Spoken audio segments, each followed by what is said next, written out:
Hi, I'm Carl Za, and this is my lovely fiance Ani. We Hello. are talking from our yard in Bali. It's a very hot day. You can see I'm sweating Yeah, bullets. and we are like, But but today we're gonna do something different. Because normally we talk about something that happened to me or something that's related to me. But today we have this video session because there's something Ani wants to talk about, and I'm just gonna hand over the mic to her, and I will do my best not to interrupt because I read your comments. I know some of you have been complaining, so I want you to know I do value your opinion, and I we will. read all of your comments. Believe me, Yes. it's not that much, but we read all of it and we consider Yes.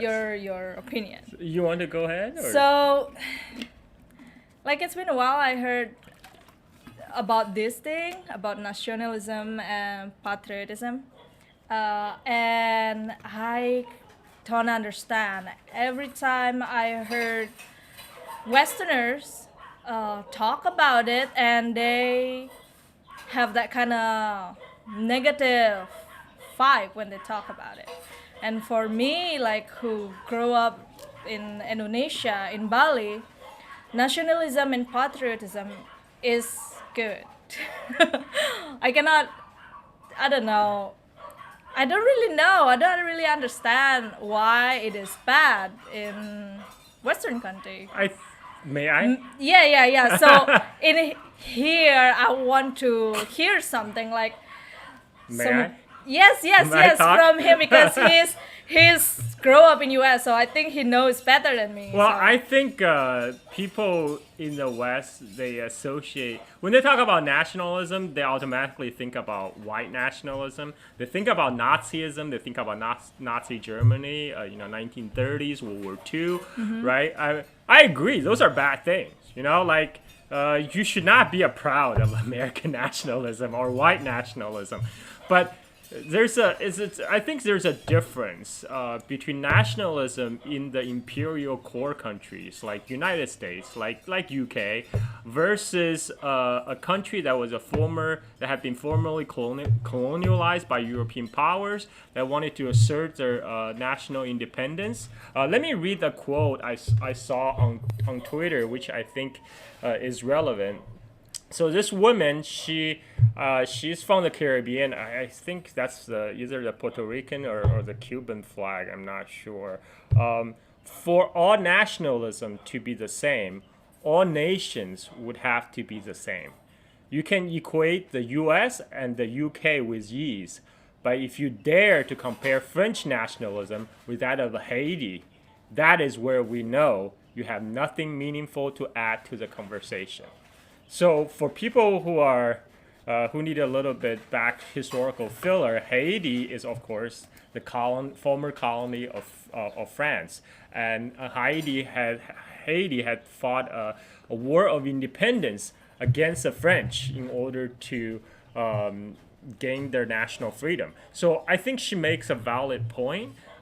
Because there is a power differential. When we're talking about I don't even understand why this is even controversial. I mean, people in the global South countries, people who, for them to resist the imperialist aggression and occupation, sometimes nationalism is a very useful tool to unite people, to get all people from different backgrounds together to oppose this foreign occupation and foreign exploitation. I mean that's not controversial in global South. I'm from China. I grew up believing nationalism is a good thing. That's what Yeah. got the Chinese people band together finally to throw out all the imperialist power out for good. And Ani has her own experience as Balinese person in Indonesia. She has her own interpretation. I think we're very Yeah. close. Yeah, I think it's pretty close because, like, I think from Indonesian, we all know, like, the one who grew up, like, in my age, let's say, like, we going to school every Monday morning. We will gather in our, like, a field in the school or the parking lot, whatever. like, and we will do what kind of thing, like we call it in bahasa upacara, or it's if you translate upacara, it's become ceremony, but it's more like you just gather there to give respect to our independence, like to Indonesia as the country, as we are one, and we will be there like for 30 minutes. And we give respect to our country, to nationalism, patriotism, the one who fight for us before for the colonialism, and the one that bring us the independence, like make us like now, like we're independence. That's what we're doing. So since we are kids, the teacher, the school, the government give us that kind of, how to say, like the spirit of nationalism and patriotism. So for us, it's good because I guess you guys know that Indonesia been colonized by Dutch for 350 years, and And then the Japanese came. Japanese came for 3.5 years, which is way worse than the 350 years. That happened a lot in other parts of Asia too. Yeah. So that's why, like, I don't know if you guys know that Indonesia is a big country, like real big country with not only one race, not only one ethnicity. It's like hundreds. Indonesia is almost hundreds like a it's almost like a continent unto itself. It's so huge. I mean, if you superimpose the map of Indonesia onto Western Europe, you will see Indonesia, from east to west, it basically would stretch from Ireland all the way to Russia. That's how big Indonesia is. Yeah, so we have a lot of race, like people from different parts. Like, let's say, like people from Sumatra is different from people from Java. Even the one in Java that you can see on the map, that is Java, it's not only Javanese people. If you met people from Java, if they say like, oh yeah, I'm from Jakarta, and you will think like, oh yeah, sorry, Javanese people. No, don't say that. They probably come from Betawi people. Like, people from Betawi is different from the one in Java, and Sunda people also different. The one who lives in Bandung probably. It's different, so it's not the same. Like, they have different tradition, different language. So there's a lot of diversity in Indonesia. Yes, so real diversity. Even in Bali, Bali is considered a majority Hindu an island, right? Yeah. But because Bali is a tourist, it's a based on tourist-based economy. A lot of Indonesians from all over Indonesia actually come to Bali to do business, to get a job. And so, now there's, like, Bali is almost like a microcosm of Indonesia itself. Yeah, so if you can tell, like, Jakarta is our, what do you call it? Like, the capital city of Indonesia. And of course, the economy there is really big, and a lot of people coming there. And the second city is probably Surabaya, and after that, Bali. Bali, people coming here mostly for the tourism business. So we have a lot of people coming from all over Indonesia. Like, I have friends from Kalimantan, I have friends from Sulawesi, and that's Indonesia is not only Bali. A lot of people, tourism. If you if you ask them like, have you been in Indonesia? Like, no, never been in Indonesia. And after that, the guy will asking, have you been in Bali? Yeah, I've been in Bali. People are stupid. They don't even realize Bali is Indonesia. So Bali is part of Indonesia, guys. So yeah, we are a big country. So nationalism and patriotism bring us together before to be united, like to be one and get our independence, like declare our independence. I'm sorry. May I interject for a second? Yes. I was actually surprised to discover a great amount of diversity here when I first came to Bali. When I first came here, I live in a neighborhood in Jimbaran, and in the neighborhood there's Indonesian Chinese people from Batam. I think that's like closer. Batam is that's real close, like to Singapore. Yeah. So that's really close. Like, yeah. Really close. And there are people, and then there's Indian people, and then there's people from, of course, there's Balinese people, the locals, right? And and they're actually people from Taiwan. I'm pretty sure they're from Taiwan because I heard them speak to their kids in a very Taiwan accent Mandarin. And there's people from Java, right? And there's people from Java who are, and this is just my neighborhood. This is just my very Yeah. small, like what, maybe like 10, 15 families, and it's already very diverse. Yeah, so back then, before Indonesian independence, like we have kingdoms and stuff, but Bali become like one of the most place that has really high rate of tolerance. So, yeah, we There- live in peace most of mean- the time. I mean, Bali is, was originally animist, and then after Java Yeah. became Muslim, the Hindus from Java came to Bali, and then so Bali became a Hindu island. But right, no. No, what the fuck? Okay. No. So, back again, the story before it was. Well, Hinduism in Indonesia. Why we talk about this? I thought we were talking about nationalism. Well, I mean, okay, so yes, the okay. idea is Indonesia idea is a is- very diverse Yes. place, and in the West, nationalism always tend to get confused with ethnic nationalism, Yeah. right? I mean, so when you talk about American nationalism, sometimes people really talking about white nationalism, right? And the even though U.S. itself is a very diverse country, but like. Yeah, well, So- that's a different so- topic. But in Indonesia, Wait. Okay, So, go ahead. like in America, when you guys talk about nationalism, it's more about the white people. How about Well, a lot how of about people, the a lot of other people, race? a lot of people, when they talk about American nationalism, they're really talking about white nationalism. At least that's an American context. Okay. Yeah.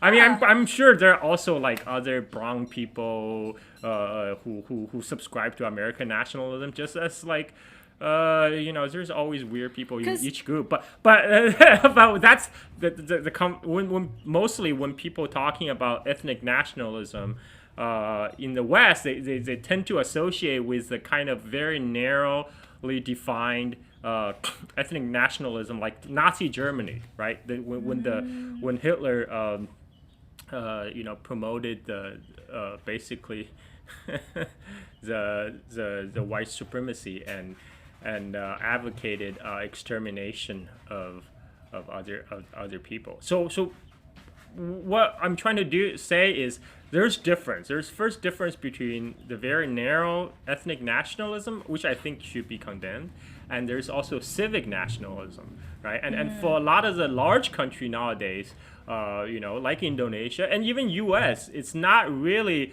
like a homogenous ethno state. A lot of the nation in the world today are very multi-ethnic, very diverse nations, and the nationalism in that context normally is a little bit different. Like Indonesia, in terms of Indonesian nationalism, it's not about a nationalism of a particular ethnic group. Right? Yeah. So, well, there's a lot of controversy going on, like, cause most of our government, like the economy, around in Java. So a lot. I know that there is some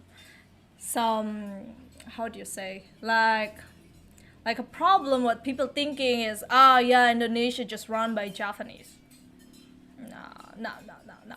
No, it's not like that.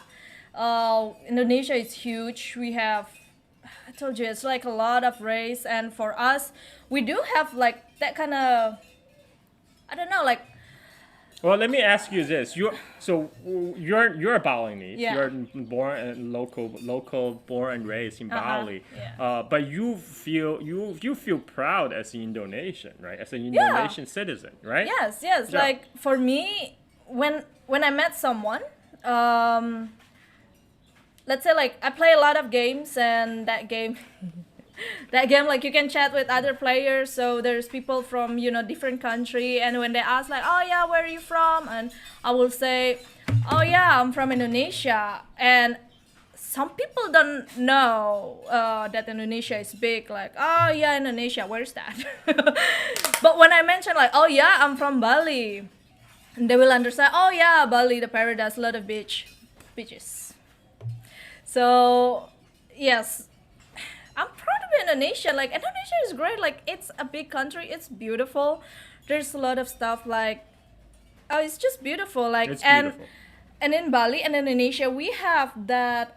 I don't know about now about the curriculum in the school, but before that, on my year, like on my period when I was in the school, they teach us about the song from a different area of Indonesia. So we know some songs from Java, from Nusa Tenggara, from Papua. So they teach us to love not only the area where you're from, like me from Bali, like I only, oh yeah, I just love Bali, I just know about Bali, that other places. I love Bali. I love Bali. Doesn't matter, like that. But no, like they teach us that there is other part of Indonesia that it is your sister, your brother, you are just one with them, because that's what we are writing on our. Oh my God, my English is so bad. I don't know how to translate it, because I think It's okay.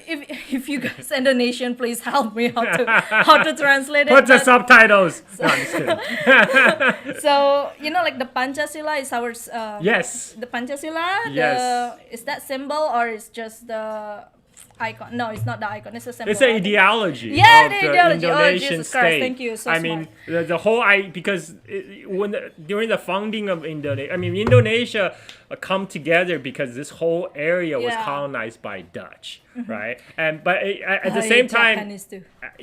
but at the same time, there's some shared cultural traits among all these regions. So when the Indonesian state was founded, the idea is all these from many becomes one. From many. So that's what is riding on the Garuda is our iconic bird. It's like an eagle. So under the feet of the eagle, the Garuda, there's a writing. It's Bhinneka Tunggal Ika. It's mean like the diversity. So you still one. Like you just united that. Oh great! I'm searching on Wikipedia so you explain it better in English. I know how to explain it in Bahasa, but sorry guys, my English is not that good. Keep talking. I'm Yeah. Googling, So okay. so that's why for us like nationalism and patriotism is real good. Like I told you, like we proud of where we are from, like the area we are from. Like if you guys ask people from Kalimantan, from Borneo, they will be proud to tell like, oh yeah, I'm from this area. This is how it is in here, and this is what is good. We're proud of it. Same thing like Balinese people. If you ask them like, do you proud of where you from? Like, of course. Like for me, Bali, I can tell you guys 100 good things about Bali. And if they ask about Indonesia, yeah. I got the definition of Okay. Okay, in English, that's perfect. So from Wikipedia, this is the Pancasila is a foundational philosophy of Indonesian state, and it's come from the Sanskrit. So, Yeah, because so as you guys know, like Go ahead. Sorry. So we have like a long history with Hinduism, and from the India, like people come from Gujarat as a merchant, and they spread Hinduism in Indonesia basically. So from the Sanskrit goes to old Java script, then to Balinese, whatever. So the Pancasila means Pancha is mean five, like Panca Pandawa, and Sila is mean the principles or the way you do life. So that's why Pancasila is our ideology, and yeah, you guys can search about it. Yeah, if you're it's interested, yeah. I mean, the whole idea is about the unity of Indonesia and the social justice for all the people in Indonesia. That's the most important part. The rest you can Google it. Yeah, and also, because we talk now about the nationalism and patriotism, we talk already a little bit about the nationalism, and what about patriotism? I mean, for me, it's What does synonymous. that mean it's in the same. the West? I mean, like so in the English language, right?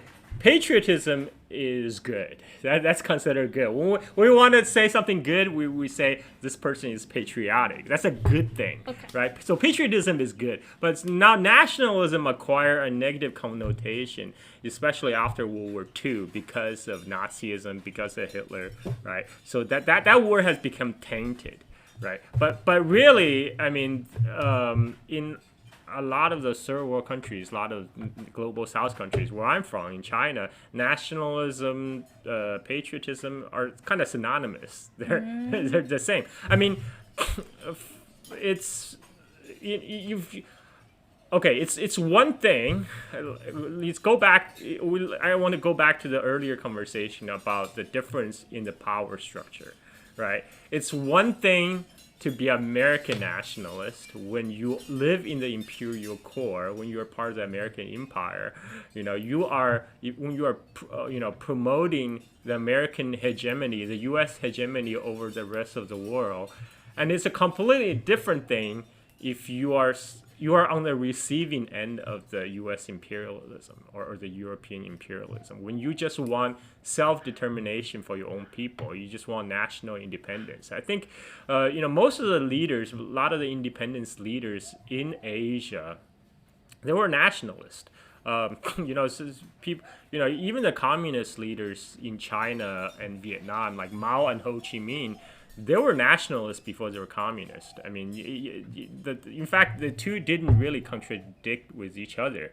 And Sukarno is definitely a nationalist in Indonesia, and they're all national heroes. They're all looked upon as founding fathers in these respective nations.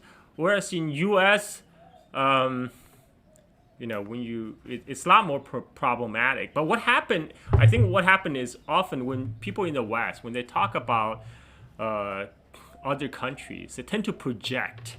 They tend to project their own conditions into other countries. Like they tend to. That's why when they have allergic reaction when people from global South talk about nationalism, right? I mean, the nationalism people in third world country are talking about is a little bit different from the white nationalism that you are used to in your own country, right? So don't project what's inside U.S. to conditions outside of U.S. Not everything is about you.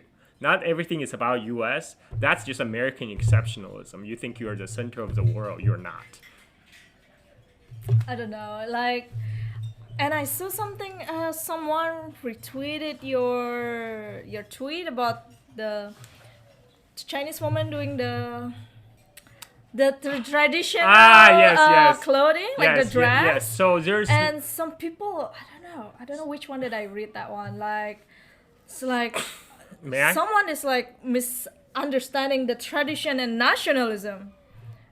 It's like, okay, do your thing. Yeah, I mean, so most recently in China, as China itself getting more wealthier and people actually have money to pursue other interests, a lot of young people are now, taking an interest in their heritage, and then that including revival of traditional dress, and they try to bring back the traditional culture, and this has been painted by some quote-unquote academics and media pundits in the West as some kind of revival of Han nationalism, and then they compare that to Nazi Germany. Of course, China is basically Nazi Germany because all these young Chinese people are now dressing in traditional dress. I'm like, you guys are crazy. That's crazy talk. You have a really good imagination to connecting some stuff which is not relatable. It's Most people, it's like most young mind-blowing. people are just like young people in the West.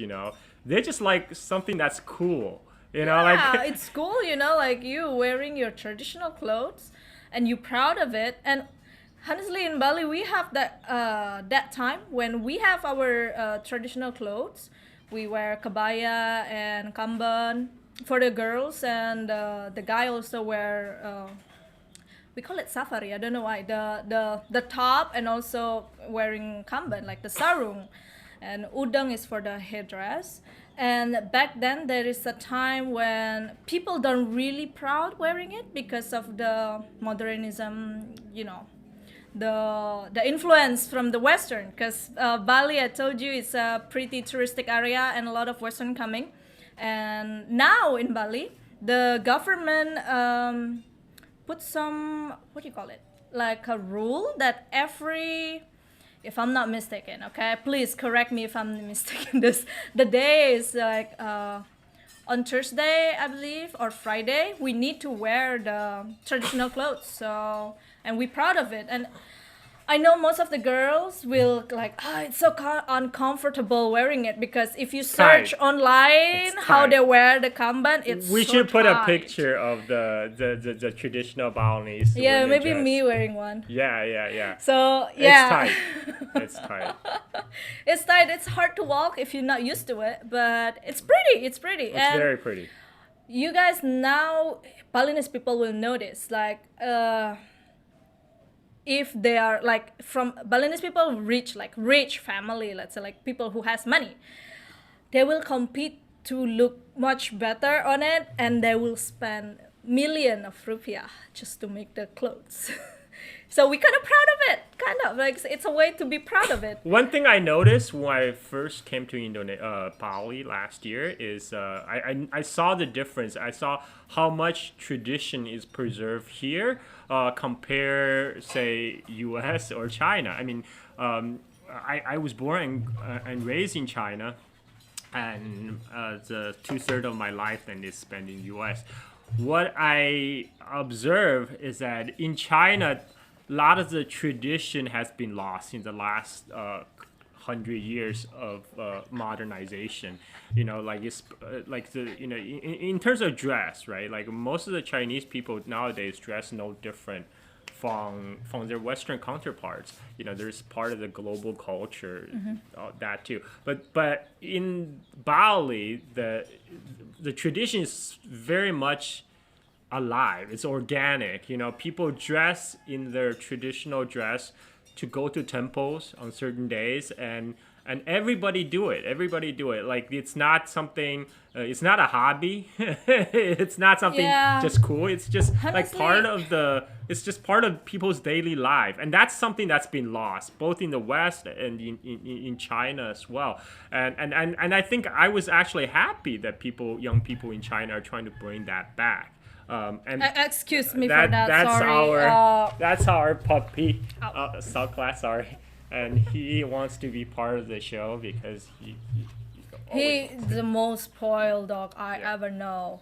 Okay, so yeah, in Bali we still have a good keep of the tradition, thanks to our elder. Like